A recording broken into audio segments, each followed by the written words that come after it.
Hey, Friendo, Steve here. And Larson. And on today's Going In Raw news brief, another free agent enters the market.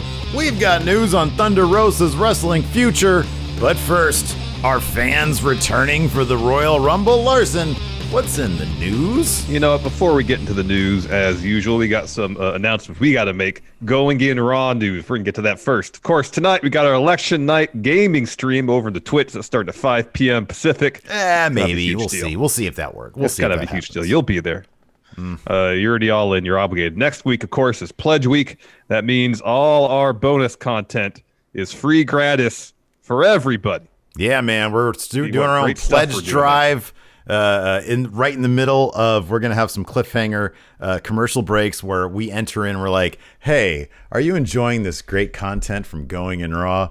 Do you want a tote bag? Consider kicking in $5 a month on Patreon or YouTube channel memberships or Twitch sub and get all this great bonus content. Just to be clear, a tote bag is not one of the rewards at any of our contribution tiers. Just want to make that clear. If contributes to that tier, it doesn't get a tote bag. I don't want to be upset. What a couple of nerds we are. Look, we're wearing the exact same thing. I took a bite out of my I voted sticker, apparently. I have mine on. Hope everybody out there, they haven't voted yet. Please. I got hungry. You go vote. I got hungry. Yeah, go do that. I did that like a long time ago. Speaking of votes, Wrestle Votes, they got some news about WWE Thunderdome, Royal Rumble, Amway Center, all that. So, of course, a lot of recent reports seem to indicate WWE is on its way out of Orlando's Amway Center. Home currently of Thunderdome by the end of November. I think it's the Tuesday after Survivor Series the contract officially expires, according to John Alba. So there's seemingly a lot up in the air about where WWE might take their TV operations in the near future. WrestleVotes may have some details on what the future might be and how it could affect next year's Royal Rumble. This is what WrestleVotes has to say. Quote, regardless of the next location for the Thunderdome, it is expected to last into February. However, WWE is working on something different for the Royal Rumble event. They want fans, even if it's just for that one show. So I suspect that there's something different for the Rumble. It's not so much about the structure of the Rumble itself. The actual pay-per-view is something different in terms of presentation. Yes. Yeah, okay. All right. That makes sense. That'd be my guess. That's correct. Although, man, I would actually, given how much I loved the Mad Dash, the Mad Cap version of Money in the Bank we had, I would love, and I know maybe, obviously we're asking for this 6 months too late if everything had lined up a bit better, or I mean, it's better, it's a pandemic. If we had a cinematic Royal Rumble in the same stylings of the Money in the Bank match, that could have been a ton of fun. It could be. You have a barge in international waters. Yes. Yeah. You have the 30 participants on said barge. They get taken out to international waters. I don't know how far off the coast you got to get to be in international waters. I'm not an expert in maritime law. Maritime law. And then, I mean, it's simple from there. You go in the water, you're eliminated. 14 miles. Oh, okay. Territorial sea, as defined by the 1982 United Nations Convention of the Law of the Sea, is a belt of coastal waters extending at most 14 miles from the baseline of a coastal state. There you go. That's not that far, seemingly. No. I mean, if you're out there on your own, like just... Oh, you might as well be 1,000 miles from anybody, Exactly. Good luck with that. Yeah. Unless you're Michael Phelps. So that would be a lot of fun. That's not going to happen. We're going to get, some sort of... it's going to be like what they're doing at Capitol Wrestling Center, I would suspect, but on a larger scale.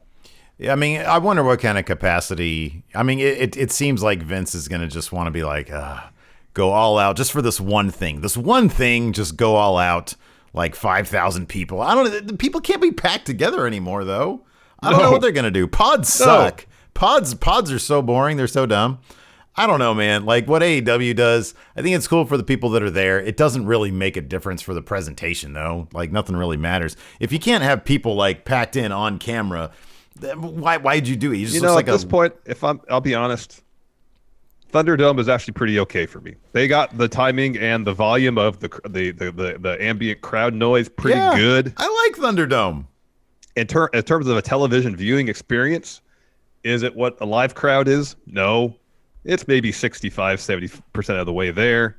Yeah. I'm fine with it. I don't Thunderdome looks really great. feel like they need to do a bunch different for the Rumble. I know a lot of the aspects of the Rumble, surprise entrance, winning that's a huge deal for whoever wins it, is amplified by having a crowd there at the same time.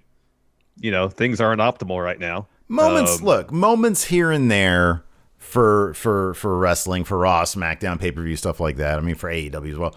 Like, yeah, moments here and there. You think, oh, that'd have been cool in front of a crowd. Like when The Miz tried to cash in, to get, the crowd's, the palpable anxiety or anticipation of, whoa, what's going to happen here?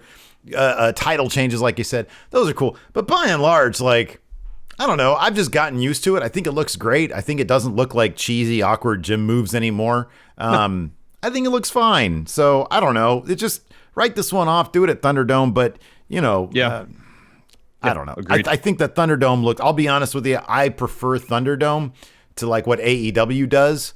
I know in AEW you've got people sort of like shoulder to shoulder in the front rows, but I don't know. It doesn't really add much for me. Thunderdome is fine. It is what it is. Yeah. We're just talking about Thunderdome. Speaking of Thunder Rosa. Oh, man. A lot has been made about what her wrestling future looks to be. Steve, what's this latest news all about? Well, obviously, there's a lot of speculation of late about Thunder Rosa after she lost the NWA Women's title to Serena Deeb. Was she going to go to WWE? Was she going to go to AEW?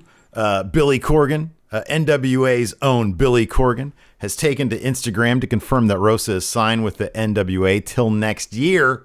But during a recent appearance on Busted Open, Thunder Rosa talked about what she might do when she enters free agency. And it seems like WWE's recent shift in policy regarding talent making money on third-party platforms potentially could possibly influence her decision. And these transcripts come to you via Fightful, the wonderful people over at Fightful. She said this: I am signed with NWA and have another year with them. When it's my time, it's going to be my time. When my time comes, I'm not going to come as just another person on the roster. Mark my words. I'm coming for everything, and I'm coming to be on top, just like I did this first time. My value is going to be bigger because I'm going to be a better wrestler, cut better promos. My body's going to be chiseled. I'm going to have a better MMA record. I'm going to be like, this is all I have to offer. What do you have to offer me? That's what I want when I go to a bigger company. I want them to want me because of all the projects I have on the side. It has to be a place where I'm able to continue working on what I'm working on. If I'm able to do with NWA, then NWA. If I'm able to do with AEW, probably. Now knowing what WWE is doing with things we have on the side, it's going to be very difficult for me to work on my personal projects. Sometimes those personal projects are the things that bring you the most joy in life. I don't want that joy to be taken away from money. If that's what I have to sacrifice, I'd rather be happy than be a slave. Larson, does WWE care about the joy of their wrestlers? Seems pretty evident they don't. Yeah, doesn't seem like it really. Yeah, that's very interesting, man. This is the first tangible evidence that WWE's policies regarding this business with Cameo, Twitch, what have you, might interfere. With recruiting free agents. So one other thing I want to add to this is I believe Xia Li had a kickboxing match scheduled that WWE pulled her from as well. Yeah. So, yeah. If Thunder Rosa still has designs on doing the MMA stuff as well as the pro wrestling, she obviously can't do that in WWE. There's one person that might get that exemption, and that person is Brock Lesnar. Okay. Well, hold on a second. I will say this. There is, for everything, with everything, it all depends on leverage. If WWE wants somebody that much, if they want them that much, then as we've seen in the past, it used to be, no, we're not going to give these Brock Lesnar schedules to people. Well, they have started to get lighter schedules to give out lighter schedules, like Rey Mysterio. He held out for a long time. Did he ever end up signing? I think he ended up signing, didn't he? Yeah, I think he signed a new deal. So if you have the leverage, if she does go and stay with the NWA, like she says throughout her contract, and she does only make her star brighter, if she's a big straight to main roster name by the time next year rolls around, Or if she ends up going to AEW, place that seems to be friendlier with wrestlers doing stuff on the side, and she makes a big star out of herself there, WWE might want to poach her. And the only way you can do that is by giving in to her demands. WWE has never been a hard and fast rule when it comes to, well, how bad do we want these wrestlers? Here's the thing about the names you mentioned as far as having leverage and getting concessions to WWE return. They're all well established within the company itself. Ray, been around forever. Brock Lesnar, been around forever. Thunder Rosa is great. Sky's the limit for her. In terms of leverage, she doesn't have that level of leverage that Ray had, that Brock has. She, at this point in her career, she just doesn't have that. And while WWE might be willing to budge on a few things, the issue with letting her continue doing the MMA, should she want to, that poses an injury risk. And if WWE is going to invest a good portion of money in bringing her in, I mean, it's the same rationale that sports teams use to prohibit their athlete from doing competing in other sports, even just doing certain activities, because it poses an injury risk, and therefore WWE would not get the return on their investment they would like to receive. I can't speak for them. I don't know. Like, I understand the point that you're making as probable, but as we've seen over the last year, wrestling landscapes change very quickly, very quickly. And if they end up with another talent bidding war like we've seen in the past, who's to say they wouldn't do that? I can't say that. I don't know. They played hardball with Rey Mysterio recently. That's fine. Rey Mysterio, he's a legend. If there's anybody, they're gonna say, all right, Rey, what do you want? It would be someone like him. Rey es un legado. I understand that. I totally do. But big name talent is at a premium. And if she's able to establish that, I'm not saying she will. I'm not saying she won't. I'm just saying that there is nothing in stone with any of these companies. If they want you enough, they might bend over backwards. Does the history indicate otherwise? Perhaps. But the wrestling landscape changed so dramatically over the last 12 months, and not necessarily exclusively because of COVID, although that was obviously a huge part of it. Yeah, it was a part of it. But you know, the advent of AEW was a lot, and more often than not, it seemed like with WWE, what they were doing is just throwing around ridiculous sums of money at people. Mm-hmm.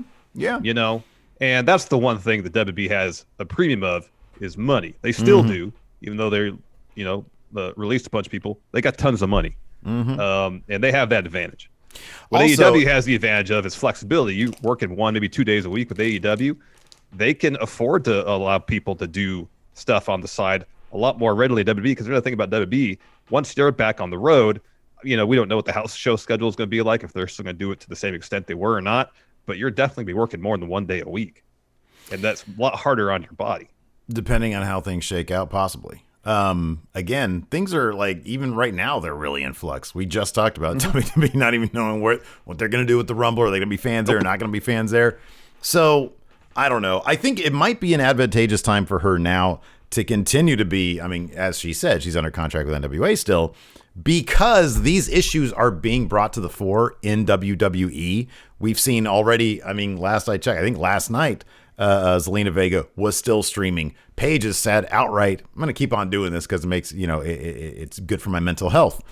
So that kind of stuff is still sorting itself out. Maybe it'll sort itself on the side of the wrestlers because they'll understand, hey, it's no harm, no foul, and et cetera, et cetera. So with things changing all the time, it's possible. Is it probable? Maybe not, but it's possible. We've seen it in the past. Yeah, remains to be seen. Also remains to be seen where Allysin Kay lands next. We just learned in the previous story, Thunder Rosa, she's a former NWA Women's Champion. She's sticking with the promotion for at least another year. But another former NWA Women's Champion, officially a free agent, Allysin Kay announced on her Twitter that as of yesterday, she is officially a free agent. And she wanted to thank NWA for, quote, the opportunities, which include one of my favorite matches of my career. Allysin Kay is really good. We saw her briefly in WWE. She was in the second Mae Young Classic, I believe. She had a really, really great match against Mia Yim that basically got Mia Yim signed. Yeah, she's terrific. We saw her at Bloodsport as well. She's a really fun wrestler. I think her biggest asset would be her character work, because if you look back at her stuff in Impact, it was really, really strong stuff. She was the Knockouts champion there, I believe, for a spell. And yeah, she's, in terms of character work, she's in promos and stuff, she's really, really top notch. So hopefully she goes to a place like AEW where, number one, they need quality women's wrestlers. They need people like her who can, like, you know, be a foundational piece for the division. You know, WWE does have like the best talent on the planet in terms of how stacked their women's division is. AEW might be a perfect spot for her, given that they might be wanting for somebody with her talents at this time. So wherever she goes, she's going to make an impact, if you will. So that's not a pun on anything. I'm just saying. That's, I'm not saying. I was about to salute you for being clever, but I retract that. No, she's already been an impact. Which would make the pun like all the more better, because more but she better. had been impact. But anyways, again, election night, gaming stream tonight. Maybe it's maybe some Rocket League. We'll see. It's all kind of up in the air. It's just kind of loose. I just kind of want to hang out. I don't even want to play any games. I just want to hang out. I just want to hang out with friendos. Can I just not play video games and you can just sit there on Among Us? That's what you want to do. I'm going to be on my phone. No one's going to be able to see what I'm playing. Can I just play some Dead Space instead? Some solo adventures? No, man, listen, I want to play Rocket League, that spike ball with you and the friendos. Yeah. That is actually what I'm most looking forward to. But Among Us is fun, too. Yeah, Among Us was a lot of fun. Yeah, we hope to see you all there, 5 p.m. Pacific. We're starting up. Until then, we'll talk to you all later. Goodbye. Bye. Be a part of the best pro wrestling podcast today at patreon.com/Steven Larson. Enjoy tons of bonus videos, including patron-only live shows, gameplay, and vintage 10 for the wins, access to podcast question threads, the Friendo Care Package, and so much more. Support Going In Raw today at patreon.com/Steven Larson.